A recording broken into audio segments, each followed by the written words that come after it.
The up-and-coming Ubisoft release of Assassin's Creed Shadows has officially become the most hated Assassin's Creed game of all time, and it hasn't even been released yet. The game set in Japan has caused unrest amongst the Japanese people, as they feel that this game attacks their culture and heritage.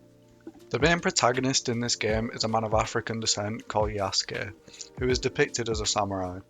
Yasuke did actually exist and was actually an African man, but it is highly debated as to whether he was actually a samurai, as there is no definitive evidence for this, and he is only known from fragmentary accounts of his life. Due to Ubisoft's portrayal of a protagonist that did actually exist, many people have had concerns over Ubisoft's lack of research into Japanese history, and they have pointed out that many areas of this game do actually distort Japanese history and culture, and you can't dispute that after viewing the trailers for this game. The main source of controversy from this game is that when playing as Yasuke, you will have the option to romance many NPCs, some of them being of the same sex. This has caused an uproar from Japanese people, and just fans of the game in general, as they understandably feel that it's wrong for him to be portrayed in this way, when documents suggest that he had a wife and children. It will be interesting to see how this affects the sales of the game going forward, as they likely expected the highest number of sales to come from Japan, which is quite obvious as this is where the game is set, but this is now unlikely to be the case as Ubisoft have disrespected Japanese culture as a whole by inaccurately depicting a man of great cultural significance for them. People even went as far as to sign a petition to get the game cancelled, and over 100,000 people have signed this. Ubisoft actually released an apology on Twitter due to the backlash that they were getting, but the general opinion is that it seems to miss the mark still.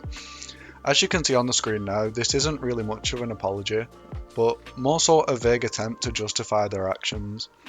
They start by thanking the fans for their support over the years, and state that they would like to address their intentions. In the second page, they claim that they have put effort into ensuring an immersive yet respectful depiction of Japan. And then on the third page we get somewhat of an apology. They acknowledge the concerns of the Japanese people and say that they will look to take the criticism on board. In the fourth page they do reference that the game is fictional, but many fans feel that that is the problem. Using a real life character that did exist in a fictional game could depict the character and culture as a whole in a distasteful way. And Ubisoft don't seem to see that, as there is no direct mention to the possibility of Yasuke being depicted as a bisexual man in this game. However, Inverse did not see it that way. When scrolling through all the headlines and articles, one popped out to me that expressed a different view on matters.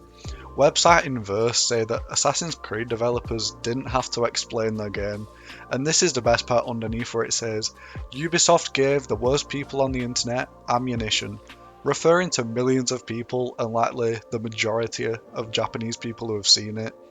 They go on to make claims that it is now a lightning rod for some of the worst people on the internet to turn fake outrage into cash and content. The apology has apparently also given bad actors a fake victory in a culture battle that does not exist. This very odd post is one of the only headlines I have seen defending this game, and it is safe to say that most people hate what they have seen from this game so far. It will be interesting to see whether Ubisoft will make the necessary changes in order to salvage this game and portray the Japanese setting in a more tasteful way, because when you look at the trailer you can see that it does have potential and could be a very enjoyable game, but they have to get these things sorted out before the majority of people want to play this game. The game is still set to be released on November 12th as planned, but I think it's safe to say that the Ubisoft developers have a lot of work to put in from now to November to make this game ready to be released and for fans to actually enjoy it, because right now it's just seen as plain offensive to the Japanese people, and it's clearly understandable why. I hope that during this time now Ubisoft actually take the time to research into Japanese culture, and I hope that they change the aspects that have caused so much uproar from Japanese people, and that they can present Yasuke in an actual tasteful way that doesn't detract from an enjoyable game.